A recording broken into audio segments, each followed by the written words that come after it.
Hello there, ladies and gentlemen, and welcome to my second official review of the A&E original series, Bates Motel. So I will try and keep this snappy for you. I'm going to break down my reactions and my analyses of what has happened so far and what happened in tonight's latest installment. So, spoiler alert if you're not yet caught up on this madness, because I will bear all, as I typically do in my other reviews. I also review Dexter and The Walking Dead and many more to come. Breaking Bad is on the list, maybe Hannibal, which I've started, and all kinds of good stuff. I'm also looking to review Iron Man 3 and The Great Gatsby next month. I haven't really done movie reviews before. Actually, I did do one of The Amazing Spider-Man.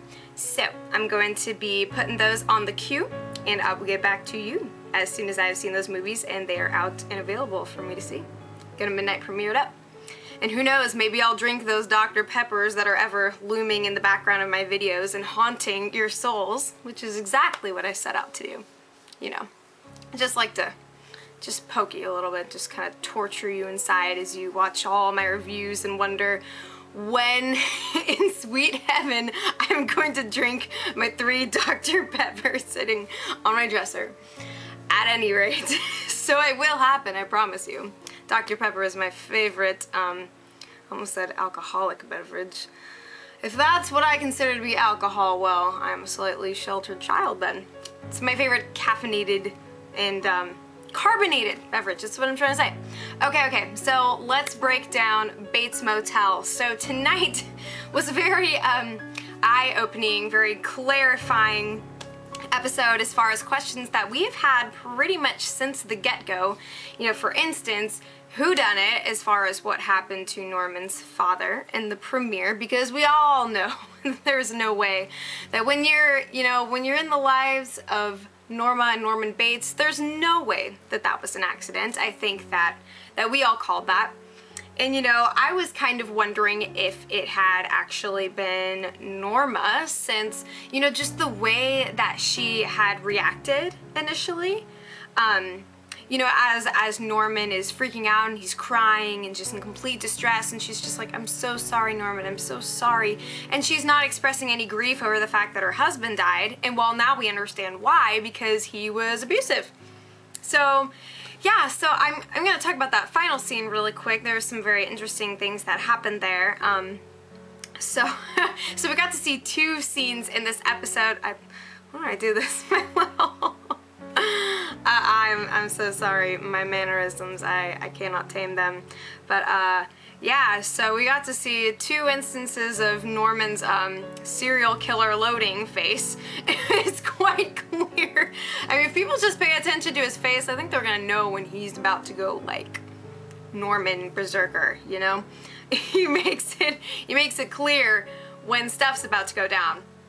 So, you know, we got to, and seeing that final scene, we understand exactly why he reacted the way he did to Zach, Mr. Blondicop, Mr. Not So Hot No Mo. And yeah, so we see that that was almost a complete reliving of that traumatic incident that he had in his past with his father, and just going up and freaking one-hit kill. And I was actually kind of confused for a minute, because, you know, I didn't know, because it could be construed as Norman just trying to protect his mother, except for the fact that when Norma is trying to speak to him after the event unfolds, Norman is just dead. Nothing. He is off in some other world where apparently it makes more sense to end life than to be a part of the life that is around him. So, and we kind of see that same reaction, you know, after the whole scenario with Zach and the rather explosive game of cat and mouse that was unfolding at the motel. They're gonna have a little bit more to replace than friggin' carpet, you know. It's not really clean living over there. Yeah, so he's in that complete state of just shock and dead, just elsewhere completely. And so, and you know, Norma's trying to tell him earlier in the episode, like, oh, I was just kidding about, you know, you having these episodes and being crazy, you know, as Norman is sitting there next to his mother while she's putting her makeup on. Is that a usual, you know, mother-son bonding activity? It's like, oh, here, Mom, here's your mascara. Oh, you got a little spot there. Okay. You know, it's like, who employs their son as their makeup assistant, you know? I guess she had to make sure that her little, you know, her little stool at her little makeup zone, her little desk, had room for two, because you always gotta have Norman. One thing I love about this show is just how whenever Norma and Norman are both, like, you know, whenever they're like professing love to each other, I mean, even just, you know, what is assumed to be normal mother-son love, and we all know that it's kind of not that, you know, it's like, you know, something that would normally be so benign and sweet, just like, I love you more than anything in the world, and then dun, dun, dun. You know, it's just like the creepy music plays. It's like, we all know what's up. We all know what's up over here. You guys have no clue just how creepy you are, but, you know. So that's something I always pay attention to. You know, the music is very telling in the show, you know, which is just classic. But at any rate, so, you know, she's trying to protect Norman from himself, basically. And, you know, she presumes that she is safe with him because, you know, pretty much, you know, most of the times that he's tried to kill someone has been for her sake. And, yeah, so that was pretty wild. Another thing I want to draw attention to is the emergence of the character of Dylan. You know, for those of you who have seen The Walking Dead, it's kind of a Daryl and Merle situation. Like, you know, we all start off and Merle clearly rubs us the wrong way, and then, well, I'll say spoiler alert, you know, you might want to skip for the next 30 seconds if you don't want to know anything about The Walking Dead whatsoever beyond, like, the first season. But, you know, so we start off and Merle's just like, oh, good Lord, can someone help this man? Just put him in a little corner of the universe and hide him away because he can't shut up and he is belligerent and just has absolutely no desire to help anyone beyond himself. And then, and you know, Dylan kind of starts off the same way-ish. You know, it's that sort of like, he's just, when he comes to the motel, he's bringing his baggage and his bitterness, and he's not really doing anything to build the family, and now he is. Like, he's trying to provide a new life for his brother. You know, it's that brother love, that commitment and loyalty that he is trying to, you know, he's trying to cultivate that in his brother, because, you know, he knows how life with Norma is kind of jacking him up a little bit. So Dylan is offering him an out and a way to live life as it's supposed to be lived, as he kind of tells him, you know, when they're on their way to acquire and to dispose of the belts, the leverage that's being held against them. And yeah, so, you know, like, he's a lot like Merle in that a lot of us are kind of like, this guy, no thanks. And now we're all kind of in a place where, you know, we like him. I mean, I like him a lot, and I think that he's doing a lot of good. And, you know, I was really worried after the last episode, you know, killing that guy. I was really concerned that he was going to be all kinds of messed up this episode, but, you know, he was really holding his own. And I think, you know, for him, it was just kind of a done deal. You know, he enacted that revenge, and he's trying to move on, and he's trying to focus on Norman and helping him out of the mommy hole that he's in right now. And that was not supposed to be a euphemism, I'm just gonna tell you, but there's so much euphemistic, there's just such a, I don't know if euphemistic is a word. I am making it a word if it is not already, so just pen that into your little dictionaries. There's such a euphemistic kind of atmosphere about this show. You know, if you don't even have to pay that much attention to pick up on those vibes. And, you know, I constantly ask myself, you know, just how far are they gonna go with this kind of like a Oedipal, incestuous sort of undertone? It makes you wonder. But yeah, so I really like who Dylan is becoming, and, you know, the love that he's trying to invest in his brother, trying to take care of him. And so now the big question is, after all those shenanigans at the motel, is he going to, you know, as Norma so pathetically requests, you know, are you going to stand in my way? Are you going to help me?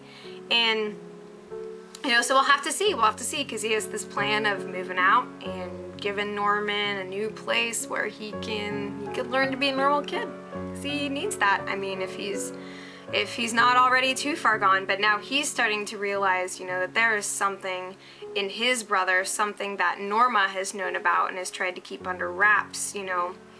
And so, you know, those dynamics are all going to get very interesting. We'll have to see, you know, is Dylan still going to try and bring Norman out? Does he still think that's the best way?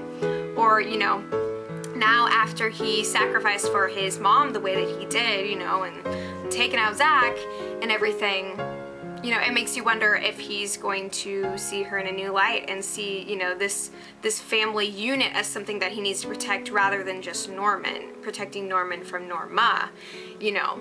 So there's really any number of ways that this could go. So let me know what your guys' predictions are regarding, you know, just how the dynamics are going to change and who's gonna do what, and etc, etc. You know, I thought it was so funny that scene where, you know, everything is just hitting the fan all at once. Like, Norman and Dylan just get back from taking care of the belt. Everything is great except for her psycho, blonde, Backstreet Boy-ish looking boyfriend found out that his little sex slave is at the motel, and yada yada yada, chases her into the woods. And do you think that plot line is going to come back at all, or is that kind of a done deal, you know? Not really sure. Like, things kind of escalated pretty quickly, so I guess we'll have to see. It looks like from the preview for next time that there's going to be some new subplots that are going to come in and kind of build things up. So we'll see about that. Yeah, when Dylan and Norman are pulling up, and Norma's just standing there like in this dazed, I have to say, it drives me crazy whenever she cries. I'm just saying, I'm just like, will you please just, those sounds that are coming out of your body are not human. She's just, the way she cries is so, it's so like damsel in distress status, and yet I'm convinced she's a psychopath, you know. So I think those kind of go hand in hand. It's those, oh, stop, not fair. You know, it's that thing every single time. There's always a motive with that woman. I swear, there's always a motive. Even in, you know, her interactions with Emma were kind of strange as well. Like that super extendo hug. Like at first she's kind of like, why is this creature latched onto me? And then she kind of goes all like hyper maternal, and you know, it's like, I wish if I had a daughter I'd want her to be like you. And you know, what do you think is up with that? You know, for those of you psychology people, if that you know rings any bells of anything in your minds, you know, I'm curious to know what you think. Yeah, so all that's going on. I keep building up to a point I'm gonna make and then distracting myself from it. God, I am a terrible human being. But oh yeah, so after the girls run off into the woods, and you know, they're all kind of standing there like, oh, what's going on? And kind of trying to make these awkward, rushed negotiations. As Dylan's like, okay, so we took care of the belt, everything's good. Now I'm gonna take your son, whom you're so in love with, away from you forever. So yeah, see ya. And then Norman's like, yeah, it's not like that. And then Norma's like, you know, Zach is off chasing the girl in the woods, and inevitably he's gonna come back and he's going to be pissed. And they're all just kind of standing there like, well, we need to move out. And she's like, Norman, why would you do this? And like, that is her chief concern in the moment, is not figuring out what to do about Zach, but rather it's the fact that her son is going away from her, or at least potentially. I can only assume that, you know, he's gonna be sticking around after all of this. Assuming that Dylan is gonna be game for Norma's plan, but you know, that's the way that Norma operates, you know. It's, oh, poor kid. You know, Norman, he's just never gonna get to go to college. It's like, I can just see it, you know, he graduates, it's like, yay, now you have time to be with me forever. You know, it's that kind of thing. Ugh, it just makes me sick, but really good show, you know. They keep the drama high. I really like who Dylan has become, and you know, I guess we'll see how things kind of wrap up. You know, things with Zach, and then the cops come, and anything can go from there. But yeah, so what do you guys all think about this madness?